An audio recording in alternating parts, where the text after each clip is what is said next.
La nouvelle est tombée il y a quelques jours de cela et je pense que certains d'entre vous l'ont raté. Heureusement que je suis là les amis pour vous rafraîchir la mémoire parce que cette information est très importante pour les Africains surtout et vous allez comprendre dans cette vidéo. La CPI, la Cour pénale internationale, a donc émis un mandat d'arrêt contre Vladimir Poutine pour sa responsabilité dans les crimes de guerre. La symbolique est forte. Le président russe Vladimir Poutine pourrait désormais être arrêté dans plus de 100 pays, suite au mandat d'arrêt émis ce vendredi par la Cour pénale internationale. La Cour pénale internationale a lancé un mandat d'arrêt contre le président russe Vladimir Poutine. Est-ce une blague? J'ai eu la même réaction quand j'ai entendu cette histoire parce qu'on se demande est-ce que c'est réellement Vladimir Poutine qui est visé par ce mandat d'arrêt? Est-ce que aujourd'hui la Cour pénale internationale a les moyens de pouvoir l'arrêter? Ou bien est-ce qu'il y a autre chose derrière la tête? Est-ce que la Cour pénale a autre chose qu'elle vise avec ce mandat d'arrêt? C'est de tout ça que nous allons parler dans cette vidéo.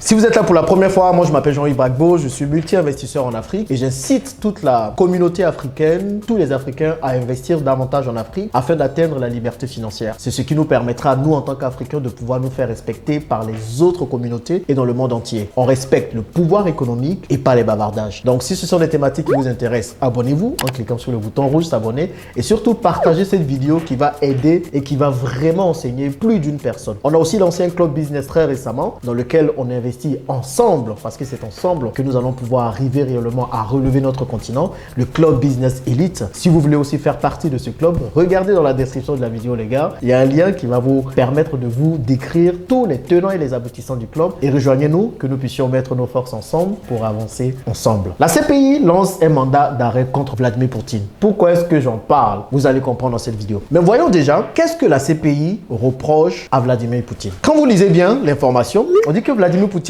est accusé de crimes de guerre, de déportation illégale de population, surtout les enfants, parce que vous savez bien que la Russie est très engagée dans la guerre en Ukraine, ça ce n'est plus une information pour vous. Et donc du coup, forcément, tout ce que l'Occident va faire pour pouvoir gagner cette guerre, que ce soit médiatiquement ou même au niveau des batailles, l'Occident est en train de tout mettre en place pour pouvoir gagner cette guerre. Donc aujourd'hui, avec ce mandat d'arrêt, forcément, je pense qu'il y a un gros coup médiatique derrière, mais il y a aussi quelque chose d'autre que vous allez comprendre dans cette vidéo. En tout cas, c'est la lecture que je fais des événements. Donc la Cour pénale internationale dit, écoute, Vladimir Poutine, on t'accuse de crimes de guerre et de déportation illégale d'enfants, parce qu'ils aiment bien jouer dessus. Il parle aussi de transfert illégal de population des zones occupées en Russie, en Ukraine plutôt, vers la Russie. Et on l'accuse également pour des motifs raisonnables de croire que Poutine est personnellement responsable des crimes de guerre qui arrivent aujourd'hui à Kiev et dans toute l'Ukraine. Bon, bien sûr, quand on entend ça, on se dit, bon, est-ce que réellement la Cour pénale internationale peut mettre la main sur Vladimir Poutine? Parce que pour que Vladimir Poutine puisse être accusé, il faut bien qu'il reconnaisse la Cour pénale internationale. Pour ceux qui ne savent pas, qu'est-ce que c'est que la Cour pénale internationale? C'est tout simplement une cour qui a été mise en place par quelques pays occidentaux pour un peu gérer, être un peu le garant, le juge dans le monde entier. Donc ça a été créé en vue d'ouvrir des enquêtes, de poursuivre et de juger des personnes accusées d'avoir commis des crimes de guerre, des crimes touchant à l'ensemble de la communauté internationale.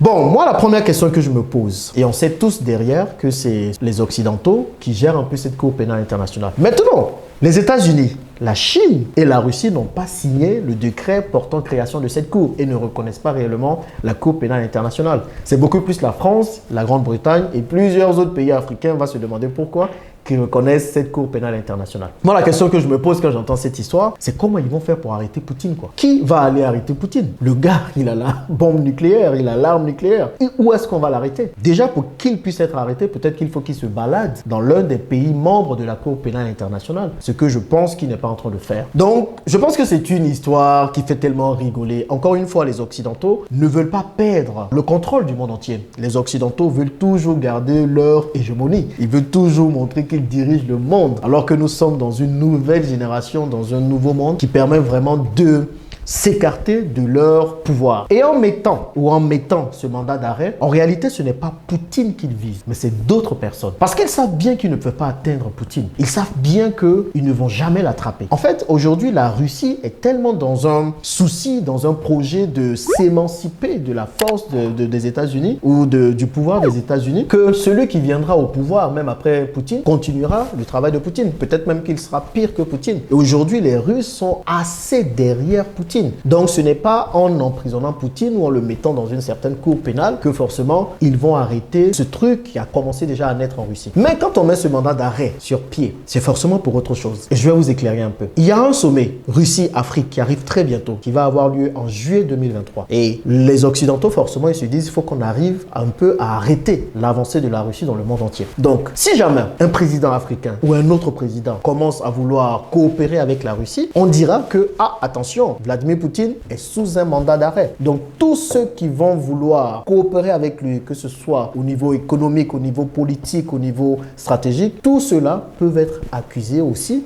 et peut-être être emprisonné ou être appelé à aller à la Cour pénale internationale. Est-ce que vous voyez un peu? Donc ce mandat d'arrêt n'est nullement pour Vladimir Poutine. Ce mandat d'arrêt est en l'occurrence pour tous les autres pays qui n'ont pas l'arme nucléaire et qui vont vouloir exercer ou coopérer avec Vladimir Poutine. Je pense par exemple à la Centrafrique. Je pense aussi au Mali. Je pense également à tous les autres pays africains qui veulent coopérer avec la Russie. Donc vous comprenez bien que ce mandat d'arrêt n'est en réalité pas pour Poutine. Ce mandat d'arrêt, c'est pour dire à tous les autres pays, surtout les pays du tiers-monde, surtout les pays africains, que les gars, n'exercez plus ou ne coopérez plus avec Poutine. Parce que si vous coopérez avec Poutine, nous, les États-Unis, les grands gendarmes du monde entier, on peut aussi vous poursuivre. On peut aussi lancer un mandat d'arrêt contre vous et vous allez être appelé à la CPI et vous allez partir et vous justifier du fait que vous coopérez avec la Russie. Et c'est exactement ça le plan des Occidentaux. Ce mandat d'arrêt est une blague, la grande blague de cette année, j'ai envie de vous dire. Mais c'est aussi pour faire peur. Vous savez, les Occidentaux sont très bons dans leur pouvoir de faire peur, de lancer des menaces. Ce sont eux les gendarmes, c'est eux qui maîtrisent le monde entier, c'est eux qui savent quoi faire, quoi ne pas faire, c'est eux qui disent aux gens ce qu'il faut faire. Et je pense qu'il est temps, et l'heure est en train d'arriver, que cela s'arrête. Il y a la Russie qui a compris cela, il y a la Chine qui a compris cela, il y a même l'Arabie Saoudite qui était très amie avec les États-Unis, qui commence aussi à se détourner des États-Unis. Donc tous les autres pays commencent à en avoir marre des États-Unis qui veulent tout diriger dans le monde entier et commencent à vraiment s'affirmer personnellement. Donc les États-Unis, forcément, ne veulent pas perdre leur pouvoir sur le monde et vont essayer de grappiller et de contrôler encore ceux qu'ils peuvent. Et aujourd'hui, c'est principalement l'Afrique que les États-Unis visent. L'Afrique est réellement l'objectif des États-Unis pour les prochaines années. Et comment faire pour faire en sorte que tous les présidents africains restent avec les États-Unis? Eh bien, il faut contrecarrer l'adversaire russe. Il faut arriver à faire en sorte que ces tentacules en Afrique cessent. Et c'est exactement ça l'objectif de ce mandat d'arrêt. Maintenant, vous allez me dire, qu'est-ce qu'il faut faire, Jean-Yves, nous en tant qu'Africains? Encore une fois, la décision revient à nos États de sortir de cette Cour pénale internationale. Franchement, il est temps. On l'a vu quand le président Gbagbo a été incarcéré dans cette cour, où il a été entendu pour les crimes qu'il aurait commis. On a vu un peu que les choses ne sont pas forcément partiales dans cette cour. Forcément, il y a des gens qui tirent les ficelles derrière. Certains seront d'accord avec moi, d'autres pas, mais c'est ma lecture des événements. Pour ne pas que les Africains subissent ce mandat d'arrêt contre Vladimir Poutine, il faut tout de suite qu'ils pensent à quitter la Cour pénale internationale immédiatement. Parce que s'il y a quelqu'un qui doit être poursuivi, ce sont les Occidentaux eux-mêmes. On poursuit Vladimir Poutine pour avoir commencé une guerre en Ukraine. Mais est-ce qu'on a poursuivi le président Bush pour avoir commencé une guerre en Irak? Je vous rappelle qu'avant 2003, l'année où la guerre a commencé en Irak, l'Irak était un pays plutôt stable. Et Saddam Hussein faisait la guerre aux terroristes. Il arrivait quand même à gérer cela. Et après, Bush s'est lancé dans cette guerre-là, où il y a eu des milliers de morts. On parle de 1 million de morts pendant la guerre en Irak. Est-ce qu'il a été poursuivi à la CPI pour ça? Absolument pas. Récemment, on a vu aussi l'invasion de la Libye par notre cher président Nicolas Sarkozy. On a vu ce que cela a créé. Plusieurs morts jusqu'à la mort de Kadhafi. Est-ce qu'il a été poursuivi pour ça? Non. Donc pourquoi aujourd'hui Vladimir Poutine, qui est en train de se défendre et qui est en train de défendre ses territoires, va être poursuivi à la Cour pénale internationale pour ce qu'il est en train de faire? Il est temps que nous nous réveillons. Il est temps que nous comprenions les choses qui se passent dans le monde géostratégique. Ce mandat d'arrêt, les Africains doivent le comprendre. Ils doivent le prendre comme si c'était un mandat d'arrêt contre eux. Et c'est à nous de sortir de la Cour pénale internationale, d'ouvrir les yeux et de ne plus nous laisser faire. Les amis, sachez que je suis très content de faire partie de cette génération, de notre génération. Nous comprenons les choses et nos yeux sont ouverts pour comprendre ce qui se passe dans le monde. Et je reste convaincu que si nous restons ouverts, éveillés, nous n'allons plus nous laisser faire. Franchement, aux Africains de prendre désormais leur destin en main et de ne plus se laisser bercer ou diriger par un quelconque ou une quelconque force internationale, qu'elle soit dirigée par les États-Unis ou par d'autres puissances. Que pensez-vous de ce mandat d'arrêt? Que pensez-vous de tout ce que je viens de dire? C'est dans les commentaires que ça se passe. Merci les amis et on se dit à bientôt dans une prochaine vidéo. Au revoir.